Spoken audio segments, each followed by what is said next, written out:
Magandang hapon mga kabay. So meron po akong estimate dito 39165 cordless pa rin mga kabay. Bali ang model niya ay DCD791. Ayan. Bali ang sabi dito mga kabay, chuck lang po ang sira. Ayan.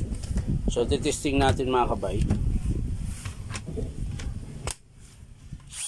Ayan, gumagana po yung tune niya. Ayan, gumagana din mga kabay. Malakas siya. So, chuck lang po talaga ang papalitan. Nga lang ito, matigas po ito mga kabay. Pag di ko ito madali sa 3 palo, kakatingin ko po ito mga kabay. Kaya matagal po. Papakita ko na lang sa inyo mga kabay kapag natanggal ko siya. So, tara mga kabay, samahan nyo ako.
Tigas.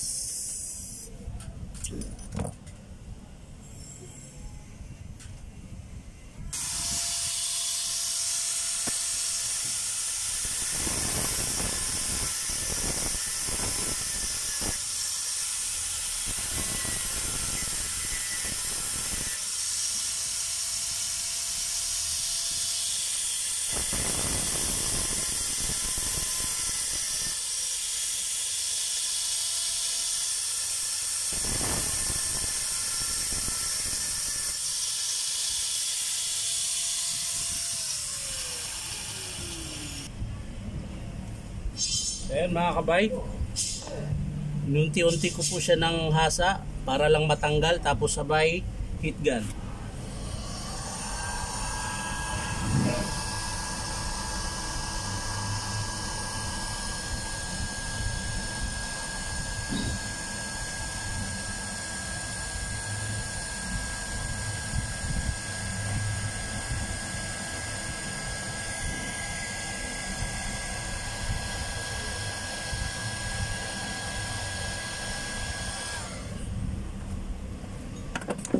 Tapos sabayan natin ng palo syempre. Ito po.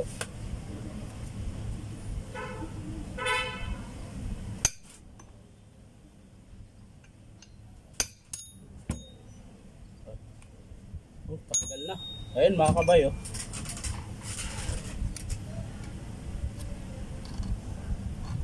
Ayan. Mainit po mga kabay. Ayun po ang ginawa ko, pinutol ko yung dulo. Ito. Ganyan po yan. Pinutol ko po yung dulo kasi hindi naman tatama dyan. Ito yung pinaka-thread niya eh. Tapos inunti-unti ko pong hinasa ng grinder. Ayan. Hinahasa ko pa siya ng grinder pa ganyan. Na wag lang tamaan yung thread. Ayan. Yung i-estimate mo lang na wag tatamaan tong thread. Ayan. So yan, nakalas ko mga kabay. So kakabitan po natin ng chuck to ngayon. Kukunin ko lang po sa baba. Halos 2 oras mga kabay bago ko natanggal. So ito na po mga kabay. Ito na po yung ikakabit natin na chuck. Para dito. Ayan. Madali lang po ikabit. Mahirap po kalasin. Pero kung tulad nito, nakalas ko na siya. Pag susunod na sira nito mga kabay, madali na lang to. Madali lang paluin to. Bali ganito po pagkalas nito mga kabay. Ayan. alin. Pag nagkalas kayo ng chuck mga kabay, yan, tapos higpitan nyo lang ganyan. Yan. Tapos papaluin nyo na to. Tatiming nyo na lang yung palo mga kabay para hindi po masira yung transmission. Yan. Kaya ito hindi ko siya pinalo mga kabay kasi sira na po yung chuck niya. Hindi na siya kayang umipit hindi na kayang ipitin yung alin. Kaya ang ginawa ko, pinutol ko na lang siya. Tapos inunti-unti ko siyang hinasa. Ayan, ginagrinder ko siya paunti-unti hanggang sa makalas siya sabay heat gun para mabilis. Ayan. Pagkabit mga kabay, madali lang. Ayan. Pag naghigpit ka, ganun din. Iipit mo lang to. Ayan. Pag nahigpit na, papaluin nyo lang.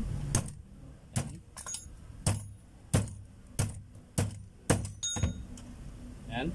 So yan, mahigpit na yung mga kabay. Hindi nyo po makakalas. Ayan.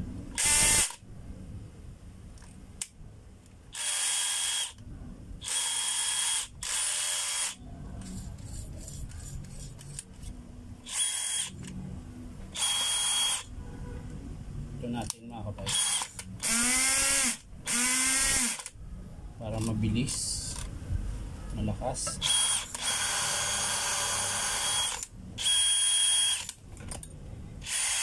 So, okay na po mga kabay. So, ganun po katagal magkabit na magkalas ng chuck kapag unang tanggal pa lang. Pero minsan naman mga kabay, madali lang din.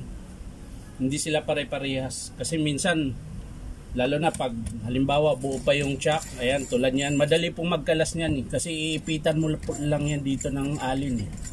Ganyan. Yan. Yan. Yan. Tapos sabay palo papunta dun. Pag ganun. Yan.